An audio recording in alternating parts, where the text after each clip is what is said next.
Olá, pessoal, tudo bem? Bom, vamos dar sequência aqui ao nosso assunto, né? Começando a trabalhar a partir da aula de hoje o chamado período democrático populista no Brasil. A gente vai chamar de período democrático populista essa fase que vai se estender no Brasil de 1945, após a queda do Estado Novo, até 1964, quando nós temos o golpe militar, que vai estabelecer no Brasil o chamado regime militar, ok? Muito bem. Ora, por que período democrático? Gente, uma coisa que a gente não pode perder de vista é que nós estamos, nesse momento, saindo da Segunda Guerra Mundial. A Segunda Guerra Mundial terminou exatamente quando? 1945, ok? E a Segunda Guerra vai terminar com a vitória do Bloco Democrático, né? Ou seja, dos aliados. No Brasil, nós tínhamos até então a ditadura do Estado Novo, que também vai chegar ao final em 1945. Então, nós estamos voltando novamente aos caminhos da democracia, né? Nós já vimos em aulas passadas que, com a vitória dos países democráticos, né, a democracia ela praticamente se torna uma moda em todo o hemisfério ocidental, certo? Não esqueçam também que, com o fim da Segunda Guerra Mundial, nós temos o início da Guerra Fria, né, entre o bloco capitalista e o bloco socialista, ok? Isso em termos globais, em termos mundiais. Muito bem, o bloco capitalista, ele se dizia democrático, tá? Então, há uma pressão norte-americana, nesse momento, para que todos os países do bloco democrático, ou seja, do hemisfério ocidental, né, ou do bloco capitalista, eles sejam verdadeiramente democráticos, né? Pelo menos, tá, nesse período você tem isso, porque posteriormente, à medida que essa Guerra Fria ela vai ficando mais radical, os Estados Unidos vão mudar de ideia, né? A gente vai ver que a implantação dos regimes militares na América Latina se dá muito em função da Guerra Fria. Mas isso a gente vai trabalhar em aulas posteriores, entendido? Pois bem, então o Brasil nesse momento está retornando aos caminhos da democracia depois de ter passado pela ditadura do Estado Novo, né? Muito bem. Então, por que populista? Porque os governantes dessa fase, né, presidentes, governadores, eles vão se utilizar de práticas populistas. Ou seja, a fim de se fortalecerem, eles vão utilizar os seus carismas pessoais, sua simpatia, né, perante a população, ok? Discursos demagógicos, aquele discurso maravilhoso, tá? Mas impossível de ser mantido na prática, tá? Obras eleitoreiras, para que isso? Para poder obter o apoio popular. Então, manipula a população com esses artifícios para se fortalecerem pessoalmente e, dessa forma, se sobreporem às instituições do país. Ou seja, se sobrepor ao Congresso Nacional e ao Poder Judiciário, né? Em outras palavras, mandar mais que o Poder Legislativo e que o Poder Judiciário, certo? Inclusive, esse fenômeno do populismo, ele não é só do Brasil, ele acontece em toda a América Latina, né? Nós podemos citar, por exemplo, Juan Domingo Perón, na Argentina, e Lázaro Cárdenas, no México, né? São exemplos também de populistas fora do Brasil. E durante essa fase, de 1945 até 1964, praticamente todos os presidentes que vão subir ao poder vão se utilizar de práticas populistas para se sobrepor às instituições, certo? Muito bem. Olha só, gente, nós vimos na aula passada o seguinte, Vargas, ele pretendia se candidatar à reeleição, daí porque ele vai organizar aquela campanha do queremismo, né, pretendendo, com apoio de sindicatos, associações, né, lançar-se como candidato à reeleição. Só que não foi possível. Por quê? Porque Vargas vai ser derrubado do poder por um golpe militar, inclusive liderado pelos dois generais que ele confiava nas Forças Armadas, general Góes Monteiro e general Eurico Gaspar Dutra, certo? Tudo bem. Com a queda de Vargas e o fim do Estado Novo, quem vai assumir interinamente foi o presidente do Supremo Tribunal Federal, José Linhares, né? As eleições presidenciais foram mantidas. Então, houve eleições para escolher o novo presidente do Brasil, tá? Nessas novas eleições, concorreram os seguintes candidatos: Eduardo Gomes e Eurico Gaspar Dutra, né? Os dois mais fortes. Houve outros candidatos, mas esses dois foi que polarizaram a disputa entre si, ok? Ora, todas as pesquisas eleitorais indicavam a vitória de Eduardo Gomes, que era da UDN. O UDN, como nós já sabemos, é aquele partido que era anti-Vargas, né? Aqueles setores que eram contrários a Vargas, né? Estavam todos na UDN, União Democrática Nacional. Então, as pesquisas eleitorais indicavam a vitória de Eduardo Gomes. Tá? Pois bem, Dutra percebeu que a situação não estava nada boa para ele. Então, o que ele fez? Não esqueçam que Dutra havia acabado de derrubar Vargas do poder. Ele foi um dos líderes do golpe militar que derrubou Vargas do poder. Ora, o que ele vai fazer? Dutra, então, vai procurar Vargas, né? Ele procura Vargas e vai propor a Vargas uma aliança, certo? Vargas ainda era, apesar de tudo, a maior liderança política nacional. Então, Dutra propõe o seguinte: olha, vem comigo, sobe no meu palanque, manda teu pessoal votar em mim, certo? Se eu for eleito, eu te indico para ser o meu sucessor. Então, a partir daí, vai nascer uma coligação partidária, a coligação PSD-PTB, que são dois partidos fundados por Vargas, como nós já vimos em aulas passadas, né? Sendo que o PSD, Partido Social Democrático, era um partido de elite, né? Agrupava ali as elites, e o PTB era um partido mais popular, mas ambos tinham influência de Vargas. Então, vai nascer aqui a chamada coligação PSD-PTB. Essa coligação partidária PSD-PTB, ela vai ser a responsável pela eleição da maior parte dos presidentes que vão governar o Brasil durante o período populista, né? Ou seja, de 45 a 64. Ok? Então, com o apoio de Vargas, Dutra acaba sendo eleito, como nós podemos observar aqui, ele já com a faixa presidencial, certo? E aí vai ter início, então, o governo do senhor Eurico Gaspar Dutra, que vai transcorrer de 1946 a 1951, certo? Então, vamos trabalhar o governo Dutra. Vamos lá. Olha só, gente. A primeira providência tomada no governo Dutra vai ser a elaboração de uma nova Constituição. Não esqueçam que a Constituição que existia no Brasil era de 1937, aquela polaca, né? A Constituição autoritária que legitimou o funcionamento do Estado Novo. Então, como o Brasil está retornando aos caminhos da democracia, é claro que essa Constituição ela tem que ser mudada. Então, Dutra convoca uma Assembleia Nacional Constituinte, né?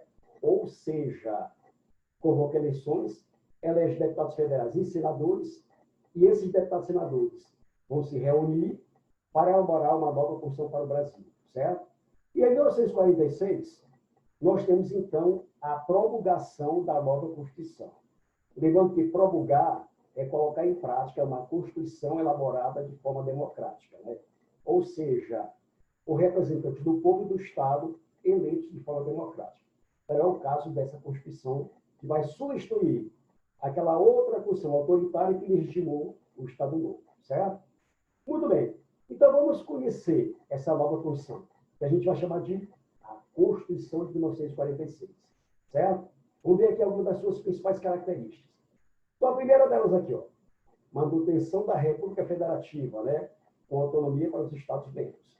Então, a forma de governo continua sendo uma república e vai predominar o federalismo, né? Essa república, ela é composta de Estados-membros, porém, cada Estado-membro tem sua própria autonomia ou sua própria liberdade administrativa, né? Seu próprio poder executivo, seu próprio poder legislativo e seu próprio poder judiciário. Pode, inclusive, tomar medidas, né, que não estejam na Constituição Federal. Entendido?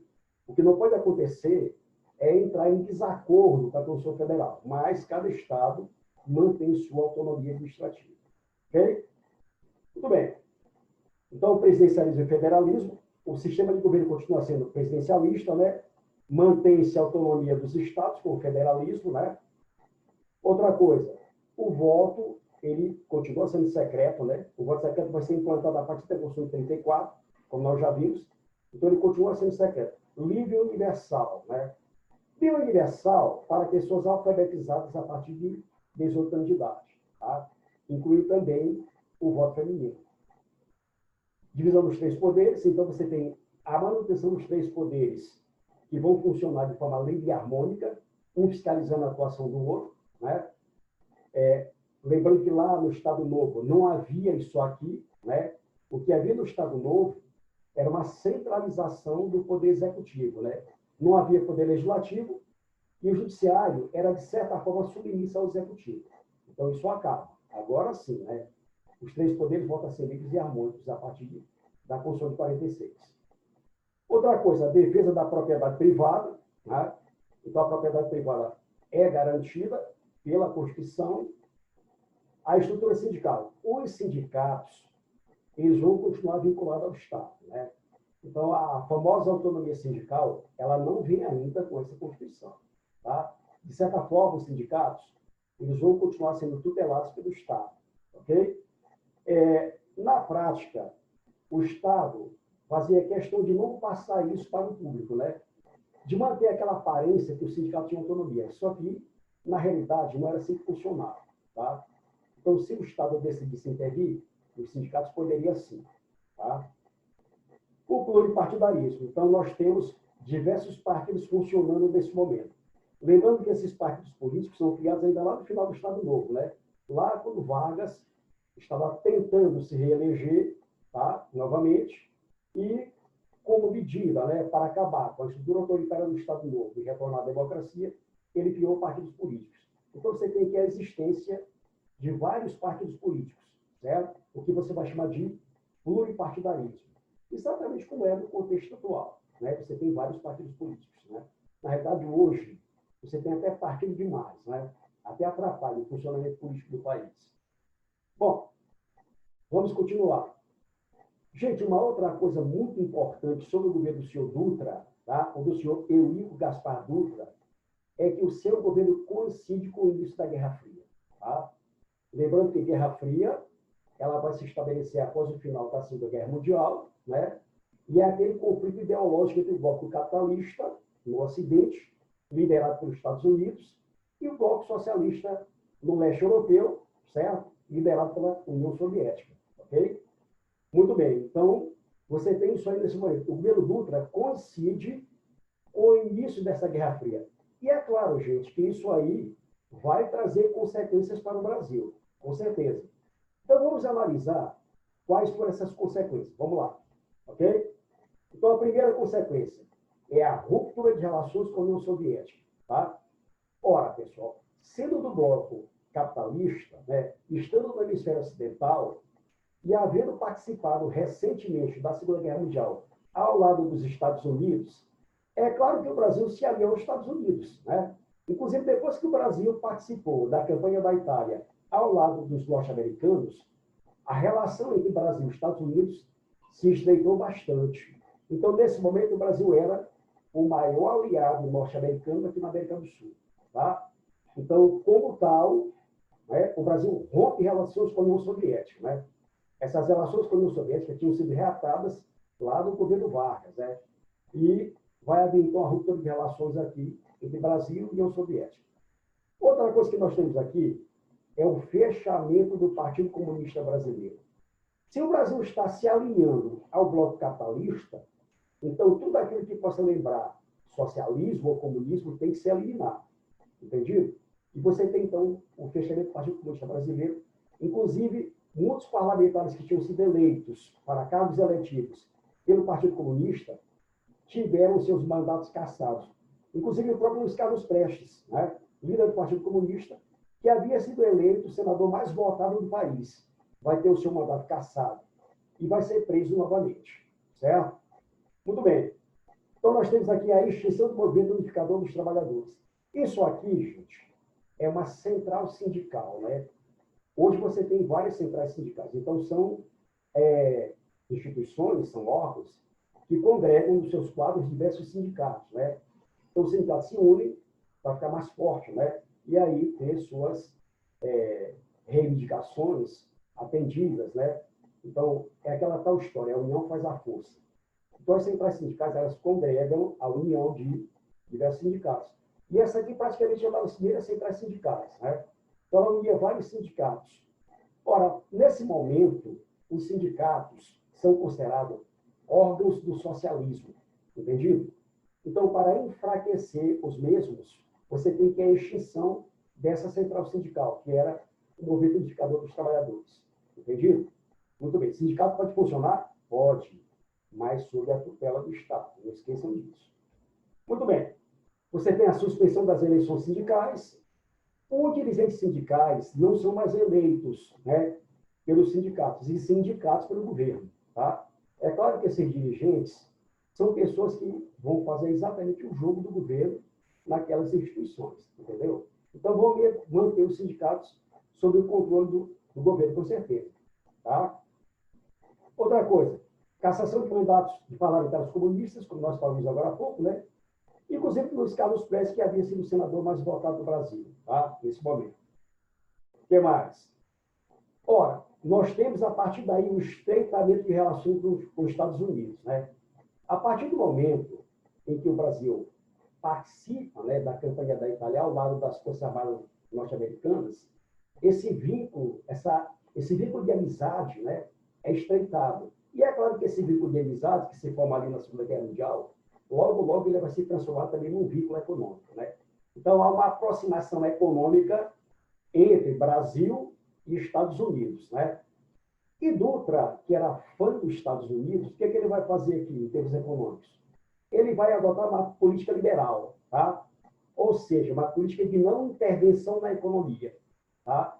Então, dessa forma, ele abre os mercados brasileiros que vão ser invadidos por produtos norte-americanos, entendido? Então, os Estados Unidos vão lançar no mercado brasileiro grande parte dos seus produtos, ok?